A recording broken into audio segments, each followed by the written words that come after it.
Alors merci beaucoup à vous pour qu'on soit là. Ça fait longtemps qu'on l'attendait. Nous y sommes, donc on en profite. Merci aussi pour l'organisation qui est vraiment remarquable. C'est très très professionnel et je vous en vraiment félicite l'ensemble du bureau et des amis. C'est bon là? Alors je vous ai mis le coucher de soleil sur Agadir, vous l'avez tous reconnu, pour illustrer le propos, à moins que vous ne le voyez pas. C'est un topo qui est, vous allez voir, qui est encore un peu polémique.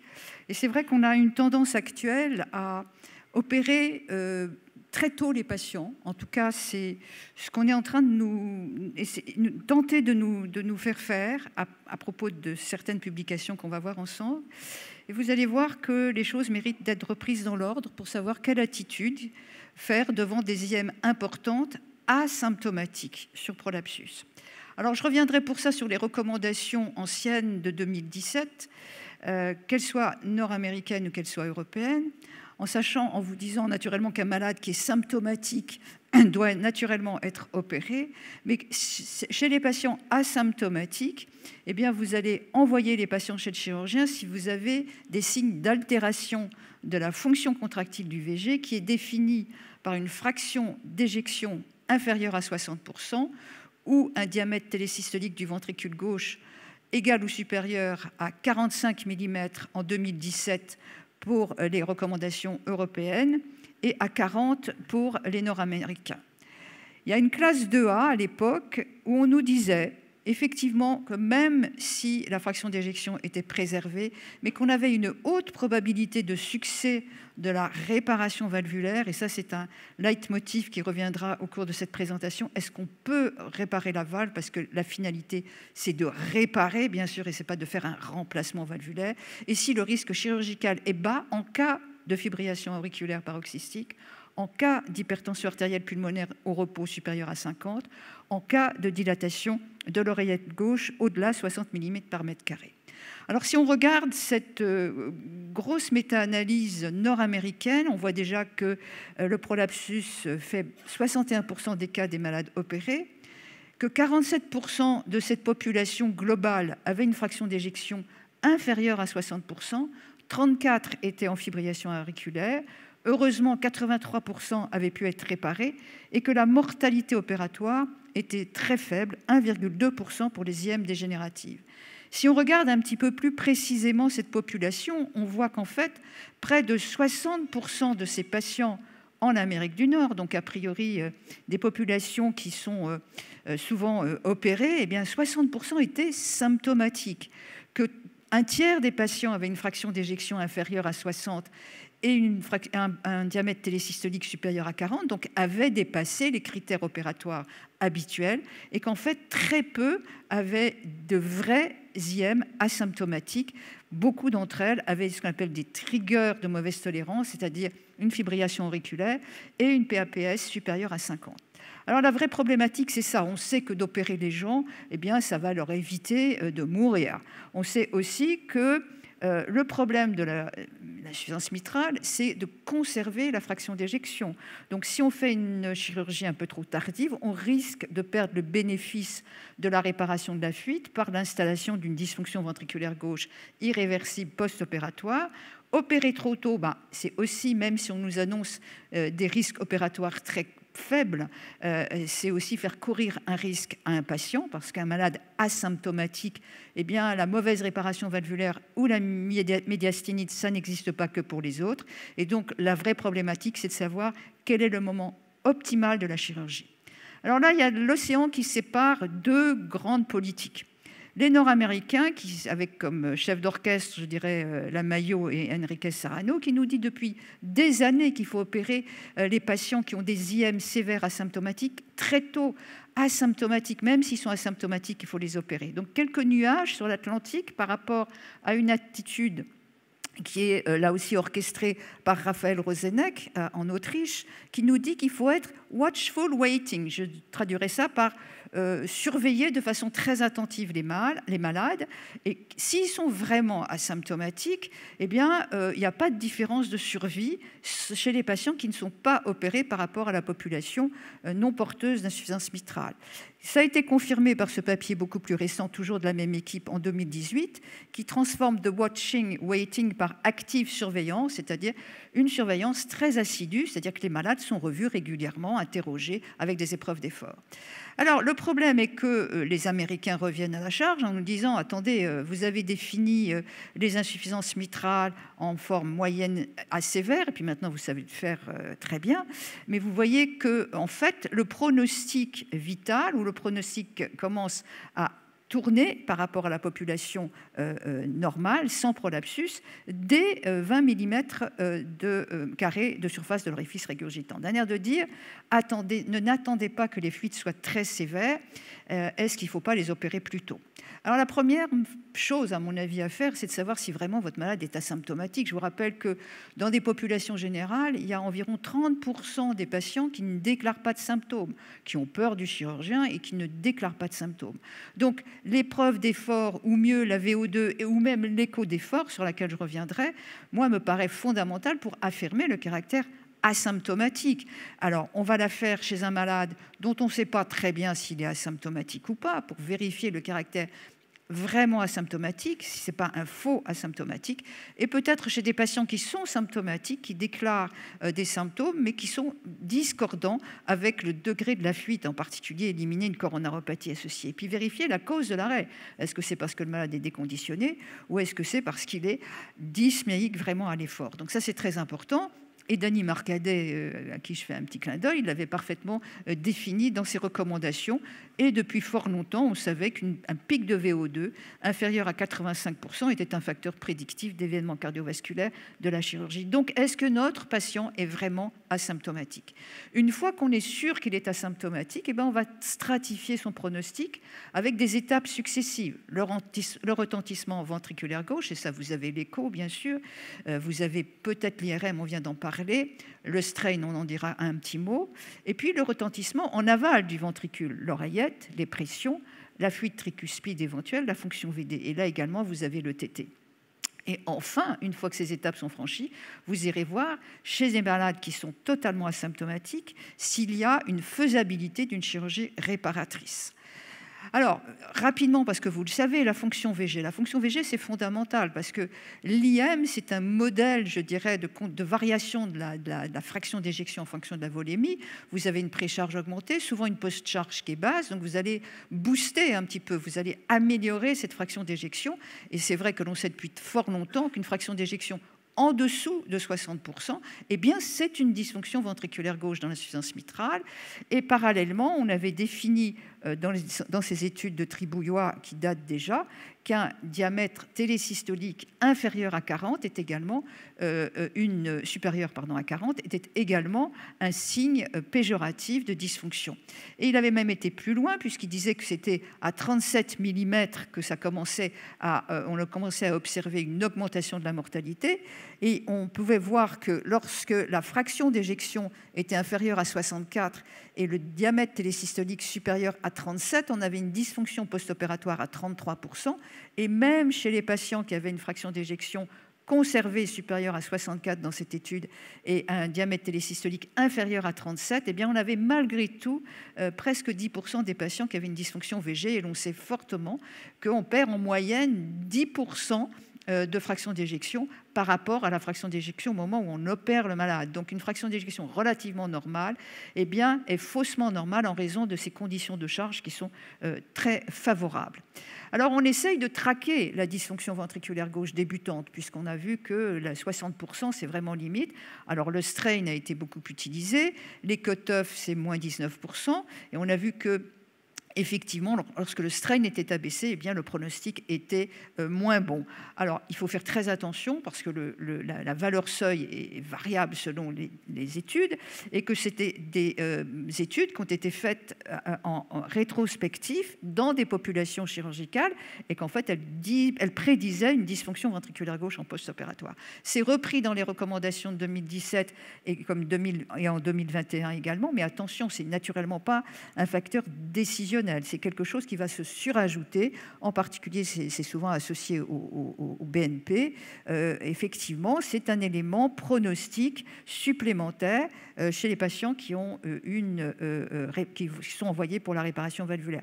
Alors naturellement, je ne vais pas reprendre ce que nous a dit très brillamment Thierry, qui a beaucoup travaillé sur l'insuffisance mitrale, mais ça c'est un concept vraiment tout à fait nouveau, parce que on se demande si effectivement le VG sur les barlots n'est pas quelque part aussi une maladie du muscle cardiaque et va dilater ce ventricule. Et donc, c'est peut-être, dans des situations un peu difficiles, nécessaire de faire ponctuellement des IRM pour voir ça. Et comme il vous l'a dit, eh bien, on avait généralement, dans ce cas-là, des arythmies ventriculaires supplémentaires et qui étaient associées de façon indépendante aux événements cardiovasculaires. Et en l'occurrence, en relisant les recommandations de 2021, eh bien, c'est repris en parlant essentiellement des morts subites et des arythmies ventriculaires lorsqu'on trouvait de la fibrose myocardique en IRM. Le retentissement sur l'OG, là aussi, Thierry avait fait ce papier qui a été repris dans les recommandations, puisque le cut-off de la dilatation auriculaire, qui semble être un paramètre, un trigger sur des IM sévères importantes et de 60 mm par mètre carré. Et SAIAG a sorti récemment un papier qui montrait qu'en fait, qu'à partir de 40 ml par mètre carré, eh bien, on avait un excès de mortalité. Ceci étant, le chiffre de 60 ml par mètre carré a été retenu. La survenue d'une fibrillation atriale, là également, c'est un trigger. Le fait d'opérer les patients ne corrige que partiellement ce risque de récidive de la fibrillation atriale. La PAPS, eh bien, la PAPS a été démontrée également comme étant à risque lorsqu'elle dépassait 50 mm de mercure. C'est ce qui est retenu dans les recommandations. Mais là aussi, des papiers plus récents montrent que la surmortalité augmente après 35 mm de mercure, ce qui est vraiment pas beaucoup. Alors, l'écho d'effort, comme vous le savez, a été supprimé des recommandations en 2017. Personnellement, je trouve ça un petit peu dommage. Donc, on ne retient qu'une PAPS supérieure à 50 comme cut-off qui va nous pousser à proposer le patient en chirurgie. Par contre, je pense que le monitoring de cette pression artérielle à l'effort et surtout de vérifier que le malade est vraiment asymptomatique paraît vraiment essentiel. Et une montée brutale à faible charge de la PAPS chez un malade qui a une IM importante, sévère, et qui est asymptomatique, eh bien, ça laisse supposer qu'à l'effort, cette IM n'est pas très bien tolérée. Et d'ailleurs, c'est repris dans les recommandations nord-américaines où on nous demande de faire un test Doppler d'effort dynamique pour vérifier la tolérance hémodynamique. Le BNP, là aussi, je le mettrai un peu dans le même cadre que le strain. Et c'est repris aussi dans les recommandations. Chez des patients asymptomatiques, l'utilisation des biomarqueurs et du strain peuvent guider la décision d'intervenir, mais une fois de plus, ce n'est pas décisionnel. La fonction VD, une fois de plus, je cite les travaux de Thierry Le Tourneau, qui avait fait ce travail avec les isotopes en montrant que les dysfonctions VD étaient fréquentes dans les patients. J'ai eu du mal à retrouver le nombre exact d'asymptomatiques dans ton papier, parce qu'il y avait aussi des dysfonctions biventriculaires, et on peut imaginer que chez ces patients, eh bien, ils n'étaient pas asymptomatiques, mais il faut rechercher ça. Et puis un papier très récent sur l'IT. On ne s'était pas vraiment intéressé à la valeur pronostique de l'insuffisance tricuspide dans les IM sévères asymptomatiques. Et on voit que là également, eh bien, avoir une IT importante à sévère a posteriori eh bien, témoigne d'un tableau clinique qui est plus sévère et qu'à long terme, l'IT est un facteur indépendant associé à une mortalité considérablement augmentée. Et dans ce papier-là également, il est difficile de savoir quels étaient les patients asymptomatiques. Je ne pense pas que c'était ceux qui avaient des IT massives.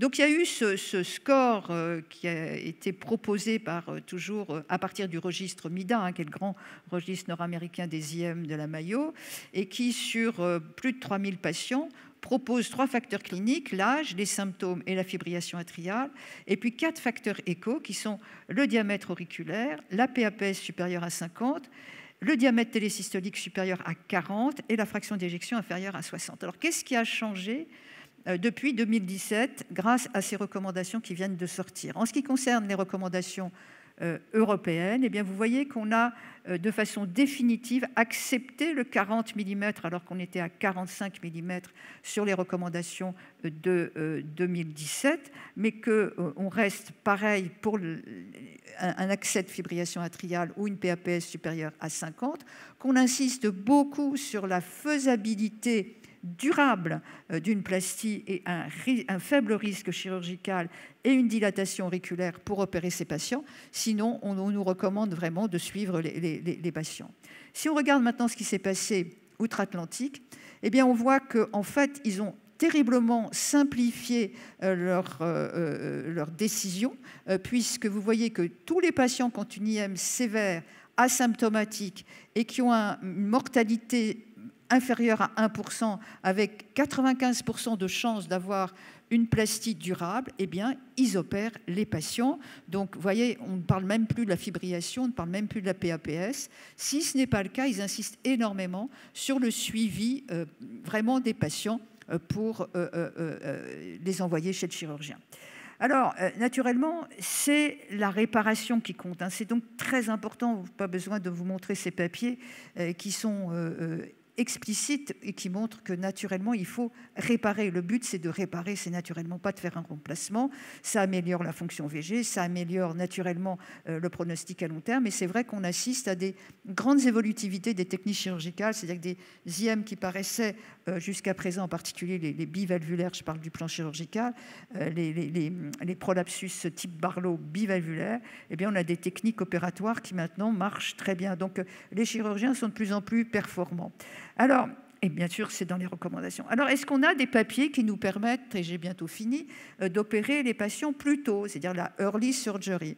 Alors, la early surgery, eh bien, encore un papier qui sort du registre MIDA, qui est une étude rétrospective où on a beaucoup de mal à savoir si les malades sont vraiment asymptomatiques. Ça reste sur un peu l'interrogatoire. Plus de 2000 patients, une mortalité très faible, 1,1%, et indiscutablement une différence entre les malades qui sont opérés précocement, la early surgery, et les malades qui sont traités médicalement, 86% versus 69%.